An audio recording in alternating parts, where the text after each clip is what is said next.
y que para Morelos, naturalmente dentro de esa filosofía con la que él comulgaba, pues es un reflejo del orden querido por Dios. Por eso la ley es superior a todo hombre. No la ley mala, aunque sea positiva, aunque sea votada por todos los congresos, pero si es una ley mala, es una ley injusta, esa ley no es superior a todo hombre. Entonces, eso para empezar. Y luego, las que dicte nuestro Congreso, si le está dando línea al Congreso. Una cosa por averiguar es si la Constitución de Apatzingán efectivamente tomó en cuenta todo eso. Y vamos a ver que no siempre lo hizo. No fue tan automática la cosa. La Constitución de Apatzingán, desde ahora lo adelanto, se nutrió de otras fuentes, muy poco de los sentimientos de la nación. La Constitución de Apatzingán se inspiró más en la Constitución francesa de 1791, 93 y 95, de la Constitución de Massachusetts de 1780, de la Constitución de Cádiz de 1812, de unos escritos de Alberto Lista de España y de otras fuentes. Pero los congresistas de Apatzingán desconocieron desde antes el reglamento del Congreso, porque ellos no querían la superioridad del Ejecutivo sobre ellos. Cuando Morelos, derrotado, fue citado por el Congreso en Tlacotepec, después de las derrotas de Valladolid y Purbarán, lo despojaron del Poder Ejecutivo, desconocieron el Congreso y reunieron los tres poderes en sí durante varios meses. A los diputados les gustaba el poder también, y todo el poder, todo. Y después promulgaron la Constitución de Apatzingán, que es muy encomiable por muchos puntos, pero que establece un Ejecutivo muy débil, es un triunvirato rotativo en su presidencia, sin las facultades que Morelos le había asignado. No pueden tener mando de armas, ¿sí? Los del Ejecutivo no eran, como ahora el presidente es el comandante supremo de las armas, para nada. Quien se arrogó la facultad de dirigir el ejército y demás fue el Congreso. Es una cosa muy extraña el Congreso, en plena guerra, y los que determinaban de las tropas eran los diputados, que la mayor parte eran gente de leyes. Pues ahí sí también hubo una descompensación, ahí hubo una superposición, un exceso de legalismo. Estaba muy bien que la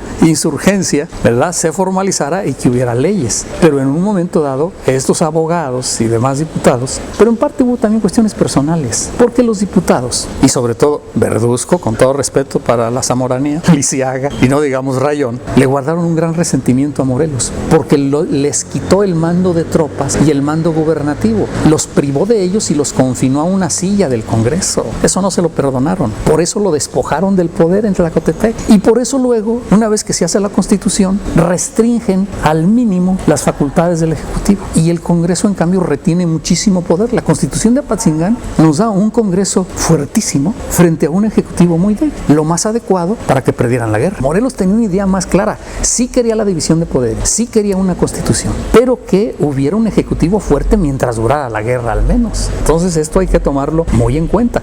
Y quería las leyes, pero quería estas leyes, de acuerdo al sentimiento número 12, que atendieran un punto que no estaba considerado en ninguna de las legislaciones europeas, ni las constituciones francesas, ni la de Estados Unidos, ni ninguna: la equidad socioeconómica, o sea, la justicia social, que se modere la opulencia y la indigencia, es decir, que no haya ricos tan ricos ni pobres tan pobres, que el abismo tan estridente entre estos dos polos se fuera cerrado, que se modere la indigencia. Esto a nadie lo había dicho, ni lo dijeron ninguna de las constituciones del siglo XIX. No fue sino hasta la de México de 1917 cuando se recogieron los derechos del trabajador. Pero esto está ya visualizado en el sentimiento 12 de Morelos, que eso es lo más importante, es decir, que las leyes no es nada más cuestión de los derechos humanos generales, ¿verdad?, de la igualdad general. No, Morelos va al origen de la desigualdad, que es un problema de tipo socioeconómico. Bueno, yo pienso que en ese sentido, sí, Morelos era intolerante en materia religiosa, cómo no, pero de acuerdo a lo que tú me acabas de manifestar, que era una mentalidad reinante del tiempo, es decir, no podemos con nuestros parámetros ahora, pero desde el punto de vista objetivo, pues sí era intolerante, es decir, Morelos no quería que hubiera otra religión distinta a la católica, pero esto también lo quería Rayón, y no nada más Rayón, también lo quiso Iturbide, y no nada más Iturbide, también lo quiso Guadalupe Victoria, y nuestros primeros gobernantes, ¿verdad?, republicanos, también fueron intolerantes. ¿Por qué fueron intolerantes en materia religiosa? Porque ellos consideraban que era necesaria la unidad religiosa,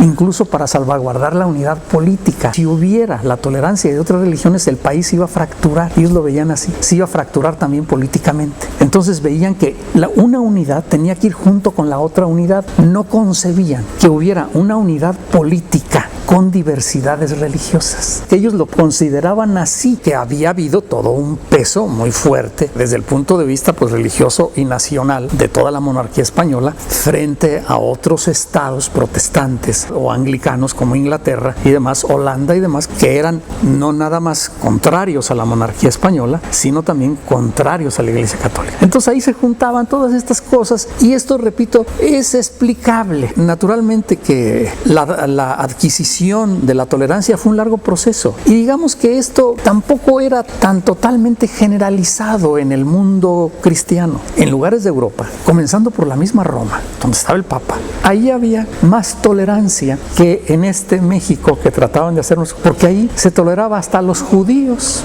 Entonces decía que en realidad en otros lugares del mundo cristiano también se daba ya cierta tolerancia, como en algunos países de Europa, en Alemania concretamente, en Francia mismo, en donde ya después de las guerras terribles de religión del siglo XVI y XVII, pues se había llegado en muchos lugares a una convivencia y a una tolerancia desde el siglo XVIII entre protestantes y católicos. Esto dio origen a que con el tiempo se fuera avanzando más y más en la tolerancia desde el punto de vista religioso. Pero efectivamente no podemos pedir peras al olmo. La situación de México a principios del siglo XIX pues era otra, en donde naturalmente este principio de la intolerancia pues tiene la explicación que he dado. Ahora, en relación a los Estados Unidos, sí había el cierto temor de que la penetración protestante se diera por ahí, pero también ya eran conscientes de que en los mismos Estados Unidos había un número, si no mayoritario, pero no despreciable de católicos, al grado que entre los insurgentes, al considerar que el episcopado de Nueva España se pronunciaba contra la insurgencia, porque eran prelados regalistas, nombrados realmente por el rey. Entonces ellos buscaron que hubiera la posibilidad de relacionarse con obispos católicos de Estados Unidos a fin de que ellos relacionaran a los insurgentes de México con la Santa Sede. De tal manera que los católicos mexicanos veían que había católicos y una jerarquía católica ya en los Estados Unidos, con la cual podían entrar en relación. Ahora, te referiste a un asunto que no tiene que ver directamente con esta primera parte de la insurgencia que hemos venido ponderando, sobre todo en torno a Morelos, sino ya con la consumación y con el consumador Iturbide. Yo pienso que ahí hay que precisar algo que suele pasar desapercibido. Dentro de la satanización que se hace de Iturbide, se piensa que Iturbide quería ser un emperador de carácter absoluto. No es cierto. El proyecto y la propuesta de Iturbide es un imperio constitucional, es decir, con división de poderes. Inclusive, Iturbide desde un principio determinó que mientras se hacía la nueva constitución del país, estuviera vigente la constitución de Cádiz, una constitución liberal. Eso se olvida, o sea, Iturbide no estaba por un régimen monárquico absolutista, sino por un régimen monárquico constitucional. Entró en conflictos con el Congreso Constituyente porque comenzó a pasar lo mismo que con Morelos. El Congreso Constituyente no escribió una línea de la Constitución, sino empezó a disputarle el poder a Iturbide. Entonces Iturbide en un momento dado hace la abolición del Congreso, suprime el Congreso, y entonces sí comienza a ejercer el poder de una manera absoluta, pero porque el Congreso no escribía, no se estaba dedicando a lo suyo, sino a dedicarse a ganarle poder al Ejecutivo. Entonces todo esto lo tenemos que ponderar y aparte sabemos muy bien que los Estados Unidos no estaban muy contentos con que en México se creara un imperio con ciertas características en donde las ambiciones de los Estados Unidos no podían manejarse tan fácilmente como lo fueron después con la República, gracias a Poinsett, que tuvo mucho ascendiente sobre Guadalupe Victoria y lo sabemos, y el establecimiento de logias que fueron en realidad pues una especie de quinta columna en muchos aspectos para la penetración de los intereses de Estados Unidos. Eso también ya se sabe perfectamente, lo cual no justifica de ninguna manera las crueldades que cometió Iturbide cuando era jefe realista. Eso no hay que olvidar, y que pesó mucho en el ánimo de sus contradictores, porque fue Iturbide el que de los que se distinguieron más en perseguir y matar insurgentes. Eso es muy real, no lo podemos negar, no lo podemos tapar con un dedo. Entonces era muy explicable que los insurgentes sobrevivientes guardaran un rencor a Iturbide grande, y por eso también no querían que Iturbide hubiera pactado tratado con varios de los españoles que siguieron dentro del poder, dentro del plan de las tres garantías, que quería una conciliación de todos los habitantes. Y entonces Iturbide pues trató de integrar a varios de los mismos españoles junto con algunos insurgentes. Pero estos insurgentes sobrevivientes en general quedaron descontentos porque querían que los españoles, sus antiguos enemigos, quedaran totalmente desplazados. Lo que pasa es que Iturbide pues no se manejó quizás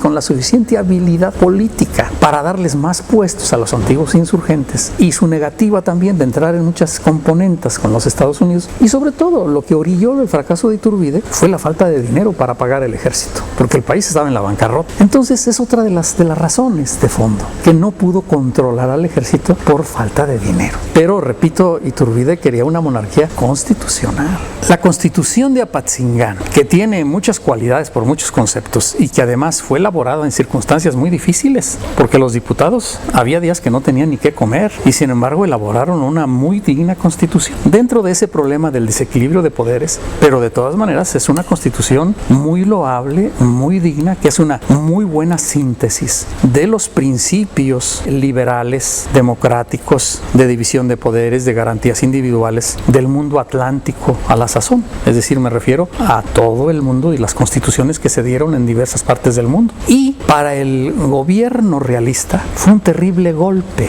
que se publicara la Constitución Insurgente de Apatzingán,